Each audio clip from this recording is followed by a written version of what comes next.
Good morning. I'm Tony Momberger with the Redlands Daily Facts, doing another installment of the 125th anniversary video interview series. I'm here in the chapel this morning at the university with Jeff Rickard, who is famous for a lot of things, but right now I think the Feast of Lights is your legacy here. Do you disagree? No, I do not. Of course not. What brought you to Redlands? My first organ teacher, who was the organ teacher here, when I was 12 years old, she brought me out as part of our teaching process. She brought me out to see the Feast of Lights. And I sat, not up here, but I sat just downstairs. How old were you? 12. 12 years old, you saw the the Feast aisle, of and Lights. these big kids in black and white robes walked by, and I was just, kind of awestruck by the whole thing. That's all I remember out of that. Wow. And then in 1970, I was directing it. Oh my gosh. How many years did you direct it? 38. Wow. How old were you when you took it over? Oh, yeah, you can make me do this arithmetic in my head. Okay. Born in 42, 1970, what is that? 28. I wasn't prepared to do arithmetic either. Okay, 20, I was 28. So 16 years later, were you musical at 12? Oh, yeah. I was playing the piano almost before I could sit up. Yeah? Yeah. Okay, Yeah. so you saw the Feast of Lights. Did you have a moment? Did you look at them and say, one day I'm going to run No. this? No. No, it was just kind of an awe-inspiring moment when those students walked by in their black and white robes. They were chanting, and I couldn't even tell you what it was. So then you became a college student some 8 years later? And actually, I went back to the United States Merchant Marine Academy. Oh.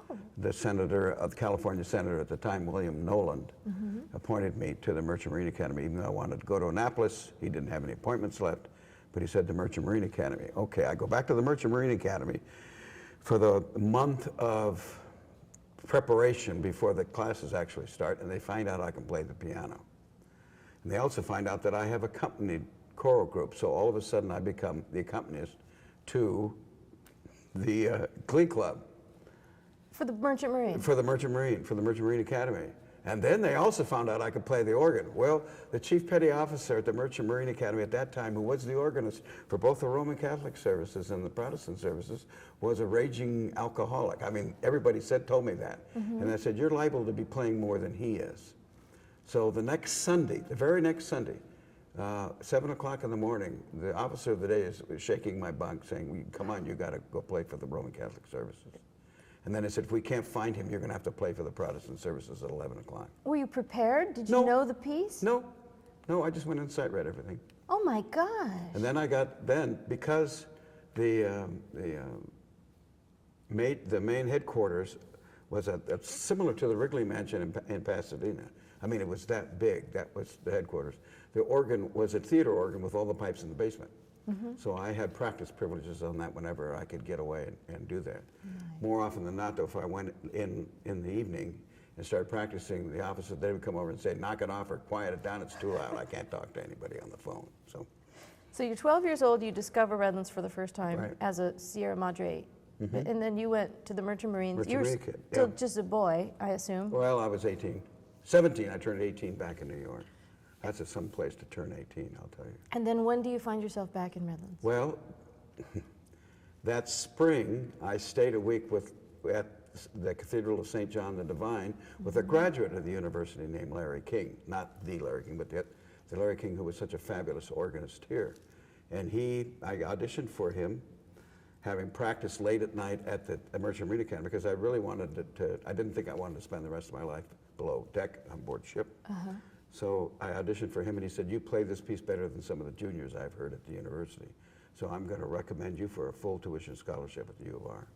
Oh my So God. that's how I came here. And you came here. I came here and And what year was that? 1960. And how long had the Feast of Lights been going on? I started in 1947. Okay. Do you know the history of it? Oh, yeah. Tell me the history. My predecessor, J. William Jones, who was also my mentor, started it in 1947 because George Armacost was looking for some way to upgrade the church music department here at the University of Redlands. And he found J. William because J. William had a huge reputation from the East Coast. He was at Albany Cathedral for a long time, and he brought this with him. And he had already done it once at Calvary Presbyterian in Riverside. And so Armacost came after him and asked him if he could do something like that here and build up the church music department. And that's how it started. In 1947, they started the Feast of Lights here. So, for those who don't know what we're talking about, what is the Feast of Lights? The Feast of Lights is a Christmas pageant of scripture and music and tableau and movement. And why is it called Lots and lots of Christmas music. Okay. Why is it called the Feast of Lights? Because of the fact that for the number of years we went around in procession with real candles. One of the things that J. William brought here was this procession of the candlelight procession, which started from the stage, which you could probably see back there, and went all the way around the building and then came back up on the stage to this tableau of the birth tableau of Mary and Joseph and the baby and the shepherds and the wise men. And it's choral. It's very much choral. It was all choral then. He brought in instruments from time to time. Matter of fact, one of the major things that he brought in was the wooden quintet from the Los Angeles Philharmonic. Oh my God. When Roger Stevens was playing with them, one of the great flute players of bygone period. Wow. So you're the second person. I was the second person to take over the feast. Were you nervous? Oh, good heavens, I was scared to death. Yeah. But I had his blessing. He lived in Riverside, and I went to see him every Friday. The Friday was when we started the feast. Every Friday that he was still alive, I went and took the program to him, and we talked about it. And he was very proud of his student taking this over. Sure. And in 1975, he actually came to a rehearsal. And then he died a year later. So it was kind of, oh, wow. I hadn't thought about that for quite a while. And you ended up doing it longer than he did. Yeah, I did it for 38 years. He did it for 29. What did it entail? You haven't got that much time. Oh, okay. What did it entail? Yeah. Because, Well- to people like us who don't live in this world, Okay. you get a bunch of singers and When do you you tell think them about when do where you to think stand. about Christmas? And, December 12th. Okay. I start thinking about when I was doing the feast. Oh, I still do it because of what I'm doing now.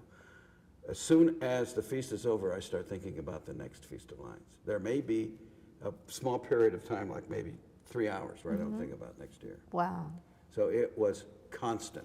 Matter of fact, one of the recording engineer who used to work for us, his wife needle-pointed a plaque that put up on our wall that said, "We interrupt this marriage to bring you the Feast of Lights." That's wonderful. Well, yes and Wow. no. Sort of tongue-in-cheek. But it was, it was all-consuming. Yeah. And it focused everything for the whole. We started rehearsing the music the first day of classes. And then I was constantly looking for music for the next year. So the music is different every year. It was when I did it, yes. Okay. And it still is, yeah. Did you make it your own, or did you follow? Yes, I did. For the first 2 years, I followed what J. William Jones did. And then I got his permission. I said, I really need to change it. I really need to make it my own. And he would say in his fashion, "My boy, you need to do that." Oh. He said, wait, when he was directing and I was a student here, he would call me up at 5 in the morning when I was living over in University Village with my wife and 2 children. And he would say, "My boy, the sun's up, why aren't you?" This is at 5 o'clock in the morning. Oh my gosh. And that's basically the way he was. I was always his boy, my boy. And in 1972, I basically added orchestra and changed the format so that I was more comfortable with it. To be like what? Oh, let's see. It went through the seasons of the church year up through Epiphany. It started with a preparation, which is the Advent season, and then the actual Christmas story itself in 3 tableaus: the Annunciation to Mary, the birth of the baby, and then the revelation of the shepherds. Then lots of singing, lots of carols, lots of carrying on, and then the final tableau, when we march to the tableau singing, "Oh, come on, you faithful, there are the kings." Oh. So see, it was Advent, Christmas, and Epiphany all wrapped into one, particularly with that idea of the candles coming up from one candle. That's what's so neat about this room. It's so bad. When you turn all the lights off, it's really dark. Yeah. And when you have one candle in the middle of that stage, right in the front, and all this light moves out from that, it's absolutely awe-inspiring. Oh, yeah. And for 38 years, that's what we did. We used to use real candles, and the fire marshal said we couldn't do that anymore because we were afraid we were going to set somebody on fire. Sure. All right. Well, the fire marshal happened to be a faculty member here, and then he left, or at least an administrator, and then he left. And Tim Marshburn, yeah. And the participants were all students? Yeah, until late in 1979, when we needed to bolster up the choir. At that point, we maybe had 60 people in the choir. Wow. Well, there was a sine wave of students. I mean, this is a low point. And so and there were a lot of alums still in the area that really wanted to come back and sing in the feast. That's so low? 60 is low? Yeah, 60 is low. What's an When average? I started, we had 120. Oh my gosh. I would And have one thought year we had 60 was 140. high. We had 140 students. Okay. Okay, but as they graduated, they weren't being replaced. And part of that is the educational system at the time. The whole choral area in Southern California was undergoing a real problem of getting kids turned on to singing. You know, it wasn't macho, particularly for the guys. And that's where we had the problem. We had a lot of women, but not enough guys. So I said, all right, now the only way we're going to do this is to start bringing in members who have sung this, whose voices are a little bit more mature, and we'll bring them in, we'll do them in the second half. They'll come in and sing the big anthem and go around the procession, because they've done all that. They know what that's all about. And that started the community chorus, and eventually they just joined the whole thing. Which still runs? The The community, community chorus still runs, yes, I still have it. Under Still your have it. direction? Yes, it does. Okay. I'm going to get back, circle back around to All right. that. I want to Okay. go back to the fact that you were a student here and on scholarship. Were you Yes. in the Feast of Lights as a student, I I assume? started the Feast of Lights in 1962. The When first you- year I was not in it. I guess 61. I guess because I was 3 years As a participant? as an organist. Oh, okay. I was one of the organists who accompanied the feast. As a matter of fact, our big year was 1962 when we filmed for both NBC and CBS. What? In 1962, we filmed the feast for NBC in color for a half-hour segment in their studio. We pre-recorded everything here, took the choir into the studio, and then lip-synced everything when they played it back to us for that presentation. They put it on TV? They put it on television. And then CBS came out here with their cameras, set up everything up here, and out in front we did a fourth presentation for black and white television. When was this? 1962. Both the years we did the TV thing. When we were setting up here, you called this, we're in the balcony of the Right, chapel. of the chapel. And you called it Cookie Monsters. Well, that's a later development. Where are we? All right, that's a later development. I've been organist choir master at Trinity Episcopal Church since 1971. And one of the things that we do is we have a church camp every year up in Big Bear. We were going to the YMCA camp at Boulder Bay, and now we're going, at least now, we have that closed, and we've been going to the Presbyterian Conference Center up there. But one of my alternate persona with the kids, when I was up there as the person leading the music along with a graduate from here, Patty Burchell, that alternate persona was the Cookie Monster. I can do the Cookie Monster, you see. You have cookies? We want cookies? We sing about cookies. Okay. And how do I know that? Because my kids and I, as they were growing up, spent hours in front of television watching Sure. Sesame Street. Yeah. And I have a Cookie Monster, stuffed Cookie Monster, from Build-A-Bear, on the bed at home. Nice. Yep. So And- that's my alternate persona. And this is Cookie Monster's And castle, yes, you and now said. the musical theater teacher, John Gruitt, his kids, I was godfather to his kids. They were baptized at Trinity and confirmed at Trinity. And it was James Gruitt, when he was about 6 or 7, came in here. And John told him this is where I worked and this is where I spent most of my life when I wasn't at home. And so he looked at it and he said, oh, it's Cookie Monster's castle. Oh. And that's how The that- whole chapel or the just whole about? no, the oh, whole the whole chapel. chapel is Cookie Monster. Cookie Okay. Monster's castle. That's wonderful. I love So that that's story. sort of stuck, at least with those of us who were privy to that information. So I've pulled you completely out of order. You're a student here at the University of Right. Redlands. What was your major? I changed it 5 times. Did you really? I was an organ major, then I was a composition major, then I was an organ major, then I was a composition major, then I was an organ major, and then I got asked to leave school. 1964. You were asked to leave school. Enough of this. Okay, what happened I there? got bad grades. When I transferred here from the Merchant Marine Academy, I had a 3.8 average. It was absolutely wonderful. And then somewhere in the last 3 semesters, before I was asked to leave, I discovered life. I discovered what it was to fall in love. I discovered cigarettes. It was, I just went downhill really fast. Party time in Redlands. Well, yeah, sort of. Okay. And I think the final straw, there used to be the annual water fight here. You ever been told about that? When we were wrapped up the second semester late in May, and it got so hot, usually in the last week of school, it started with a food fight in the commons over there. This was an ongoing thing. And then it would turn into a water fight. This is when the guys lived on this side of the campus and the women all lived over there. And the major dorm that they wanted to raid was Grossmont. So this started with a water fight. As people were returning from dinner, these balloons started getting launched from everywhere. They had a wonderful slingshot from Melrose that could reach the steps of the chapel. And they had just installed a new fire hose in school music. And at the same time, they were rehearsing the opera scenes that they were doing. So the water fight started. They've got all kinds of guys are climbing up the side of the women's dorm to try and get in there, run out with some paraphernalia of clothing. And a friend of mine and I decided maybe we would just unloose that fire hose because it never been tested. We'd just drag it out through the front door. So he turns the water on. I have the hose. I go out through the door, look around. He's gone. He's gone. So I come out with the hose, and all the opera people just dive off the stoop over there. And here comes the dean of men, who was Carl Ledbetter, running right at me. So I put the hose right on him, soaking down the dean of men in the water fight. It's not probably a good way to stay in school. The next day, my parents were out here, and I was being, shall we say, taken to task for that. Oh my gosh. Did you come back? Oh yeah. I went 4 years in the Air Force, married, first child. And I came back in that was my Larry King, I mentioned that, back in the Merchant Marine Academy. And I came back and had a 4.0 the first semester and a 3.8 the second. No more So everything had changed considerably. I wrote many letters of apology, and that's when I came, and J. William Jones went to bat for me his last year here, and I was his student for 68 and 69. 2 years, that's right. Okay, so you were an alumnus when you took over. Yes, I was. As a matter of fact, I'm still working on my master's. I hadn't finished it when I took over. Here Here. Okay. And then we bring back around to the Feast of Lights, and you made it your own.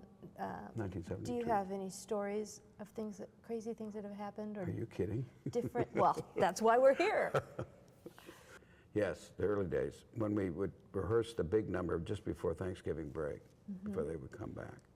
I remember this distinctly. This was when the choir was 140. And there was this great bass called Andy Barnett, who had a voice 2 octaves lower than I'm speaking now. Wow.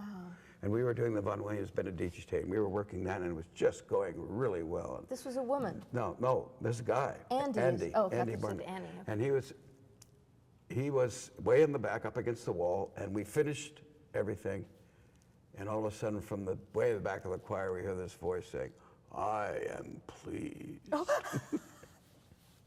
That's one of the stories, and everybody just broke up with that.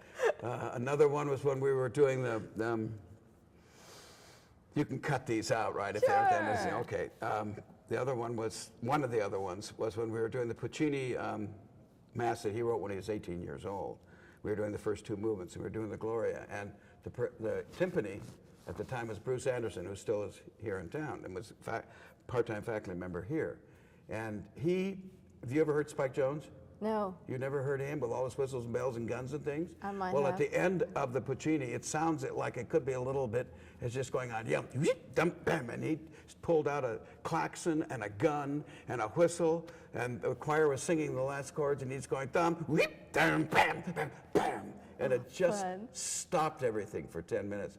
I just fell off the podium. I was laughing so hard. And the choir members had to actually sit down on the floor. They were laughing so hard. It sounded just like Spike Jones. And you didn't want to keep doing that? You didn't want to make that a tradition? That sounds fun. Well, it was fun, but I mean, these things happen because people plan them and I don't know about them. I didn't know about later on when we would get to these these big pieces, and my son and his friends would plant pictures of women or some awful picture in their choral scores, and they would turn to it and see it and then go, oh my God. And that came about because the bassoon player in one of the feasts put the December centerfold in my music. And I didn't know it until I got there, until I opened it up and saw it. and then had to flip over. Fortunately, it was a piece I could conduct from memory. The only reason I was going through to make sure I didn't get distracted. And of This course, is there she during the was. actual... This is during the actual feast. And if it's down there, I imagine people up here could see that red outline of that framing. And I wasn't sure if they could see her or not, so I had to close it. How did you know who did it? Huh? Because I looked up and I'm conducting, and here is the bassoon player going like this. Oh my gosh. He's just almost bouncing off his seat. He's laughing so hard. Oh, how funny. Okay, you mentioned Puccini. Now I'm really going out of order. Yeah, that's all right. I just want to give you a chance to be proud on film in front of all of this community. Last week, I saw you accompany your granddaughter singing a Puccini piece for the... That wasn't Puccini, it was actually Pergolesi. Oh. Whoever called it Puccini, that's wrong.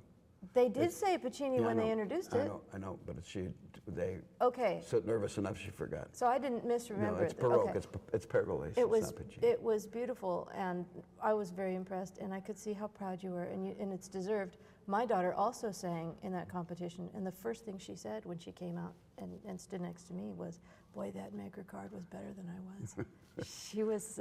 she studied with Patty G, and Patty impressed. has opened her voice up considerably. Patty's a part-time teacher here. Okay. She's a marvelous voice teacher. Wow, a lot of reason to be a proud grandfather, and I've just completely digressed, but I want to get... It's all right, her sister sings all the time. Oh, her sister's 12, and now the newest granddaughter, who's 1, is all making sounds like she's going to sing. Wow. Sing as well. 3 grandkids. Are they all Redlanders? No, Meg and Jillian are. Meg goes to Rev and Jillian goes to Moore. And the other granddaughter's only 1 year old, and they live in North Hollywood. But that son, Robert, is looking to start a job maybe in Orange County, and they will probably move out of that area. Not too far. Well, good. And I've just No, digressed they're all all off the around. stories. So you were running the Feast of Lights. Yeah. And at some point, you said, enough of this. Time to be a grandfather, and what happened there? Why are you not still on that stage? Well, that 38 years is a long time to do anything. And to try and keep it fresh and alive was getting more and more of a burden on me. I didn't try and let it show in any of the rehearsals or anything, but it was time for me to leave.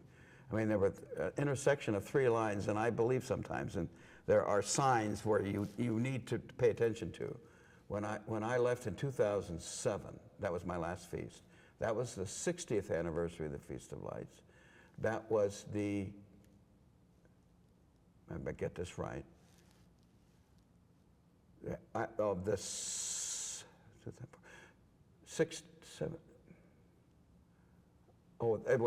20 more years.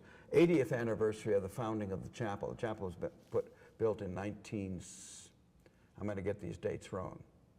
But if the feast started in 1947, the chapel was built in 1927, that's another 20 years, isn't it?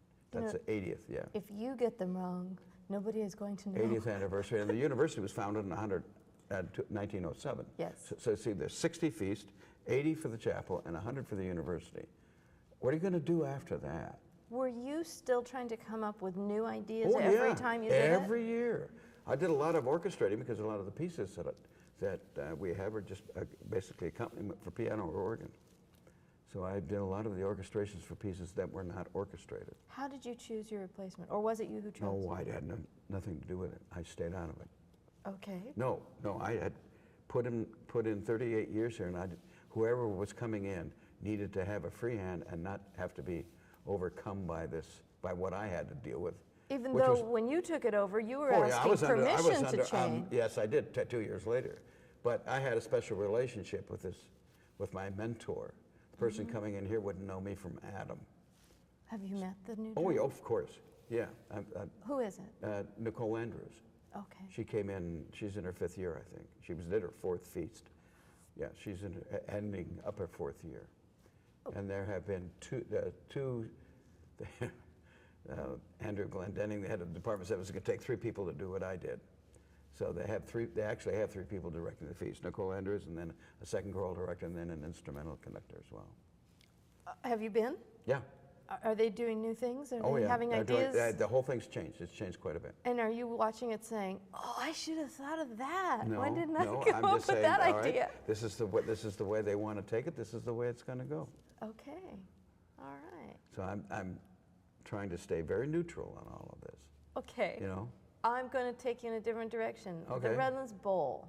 Oh, yes. You're no stranger to the Redlands Bowl. No. When did you first get involved? Well, I used to say, when I first started teaching here, this is youth speaking out, right?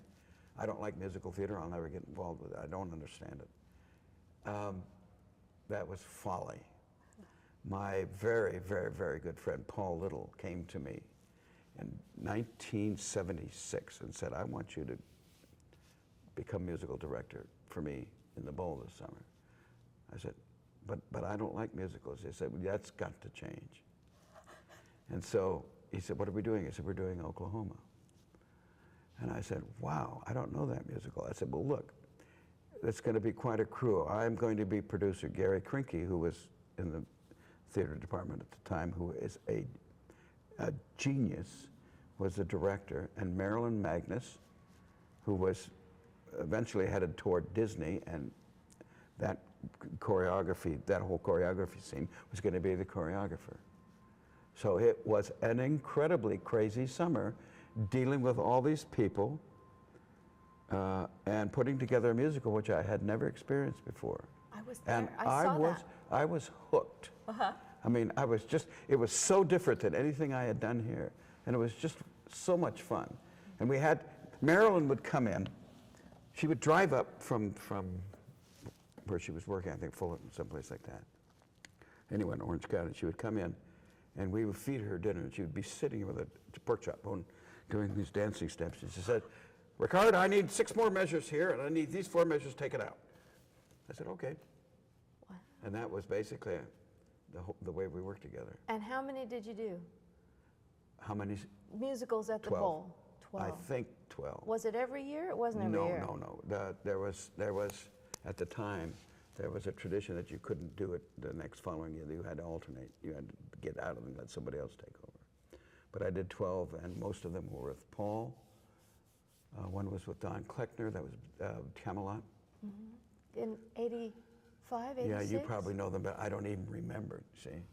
And then the last one I did with Paul was Fiddler on the Roof. And then with John Gruett, we did Brigadoon. Now, Fiddler on the Roof, wasn't that, I want to say 1999, yeah. The year after you did Music Man with Paul? Well, this was a special, this was all of a sudden eventually that whole tradition just sort of went on the wayside. Right, when because Paul I want to wanted say you it, did well, My Paul Fair came, Lady the year Paul before told that. Florence, Florence Spieler, I want to do Fiddler on the Roof, and I want Jeff Rickard to be my musical director. Okay. So she said, okay. I'd take it or leave it. Yeah. Okay. We interviewed Marcia Jabera last week, and I should have asked her this, but I didn't think of it until I'm sitting here looking at you. How do they determine, I know they pick the musical, how do they decide who will direct the production? Do you Well, I don't know how they do it now. I know how they did it when I was working with that. They would say, Paul, we would like you to do a musical. What do you want to do? Okay, so they select the musical and the production Yeah, crew, usually they and then- went right to the director. With Paul, it was I would go right to the director and say, we want you to be the musical director, and then he would pick the show or throw out 2 or 3 shows, and then we would And he's go done, from there. he's not going to do anymore, and you're not going to Well, do Paul's anymore. retired, and he's in Michigan. Okay, I didn't know. One of the funnest ones, though, we did, funnest. Yeah, you Most can say fun. One of the most fun we did with Joseph and his Technicolor Dreamcoat. Oh, really? Yeah, you remember that one? I don't That was like with that Joel musical. Fairley. I didn't go. Joel Fairley was a disciple of Paul Little. Uh-huh. And so he called me in to be his musical director to do that. I'd never done the show, never seen it. It was a kick. That was after Paul. Yes, that was in the after Paul. Early aughts, if I Yeah, remember correctly. that's right. And Joel, we should give some background. He was involved. He was involved. At the he was, Footlighters at the time. yes, he was, pretty but he was heavily. also involved with My Fair Lady. Yes, the He year was one of before. them, So yeah. 90. I want to say that was 97. Yeah. Okay. Okay, good for you. You know him better than I do. See, when you've been It's a here long curse. enough, it just becomes a kind of a. What did you do? I don't know, somewhere back in the 80s. They blur together. Yeah. Okay, so then you continued even after Paul stopped. Mm-hmm. How many did you do? Oh, You did 12 with Paul, or you did 12 alone? Well, no, I On didn't your do 12 with Paul, but I did 12 total. 12 total for you. Okay. Paul and I did 1, 2, 3 Music Mans.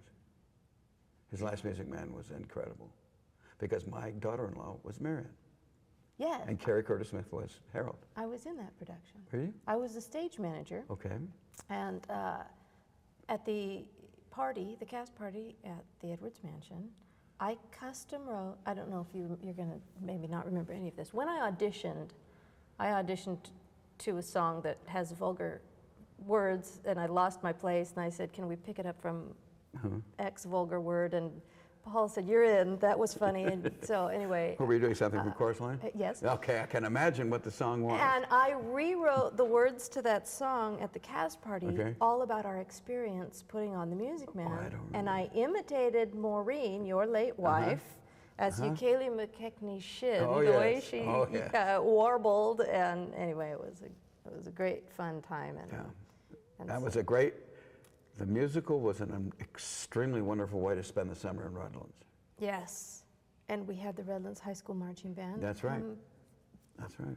Tromping And the last through one, and- I think my granddaughter dressed up and played trumpet.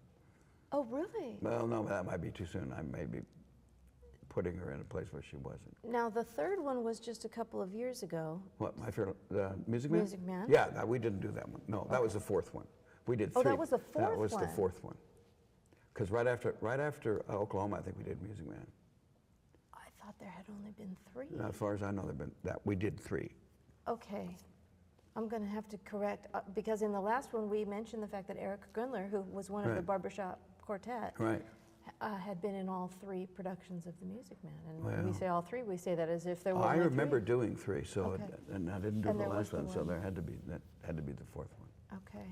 I learned I'm something not, new. I'm not going to argue with you because it's past what am I going to do. I'd love to do it again. I love that show. It was a lot of fun. It is an incredible show. And you are now continuing to be a choir director. How many choirs do you Three. direct? Three. I direct the choir at Trinity Episcopal Church. I have a small group called Ensemble 21, which is more than 21 singers, that started 4 years ago that sing here on a regular basis, sing choral evensong by invitation of a chaplain who is a very dear friend. And then I still have the community chorus, and we are preparing the Mozart Requiem for the first Saturday in April with the Redlands Symphony. Wow. How long are you going to keep doing all this? Until I grow tired of it, until it's no longer any fun. How long have you been doing the choirs? Since I was 12. Have you been directing these choirs Oh, here, the community choir? community chorus since 1979, although that wasn't officially started then. It was part of the feast. We went on our own about 1984. Okay. Now, this is what confused me. It seems to me, I auditioned for the community chorus one year and was going to do Feast of Lights, and coincided with my getting hired at the Press Enterprise, and I had to drop out. But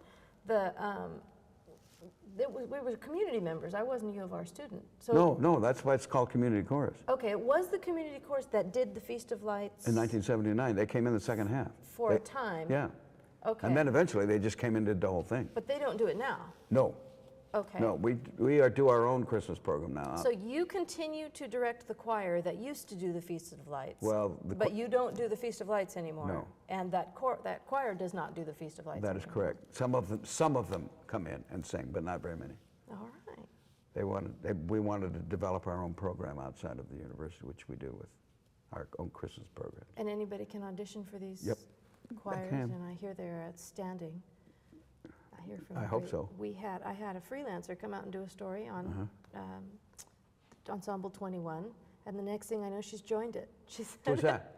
Lori Williams. Oh, for heaven's sakes, yes. She said, I was so impressed. No, and it Lori was beautiful Williams and is with wonderful." Community Chorus, but she's not with Oh, Ensemble okay. 21. She did the story on Ensemble 21, And then joined went and Community joined Chorus. Community Chorus. Yeah, a lot to be proud of. A lot of legacy left here in Redlands so far.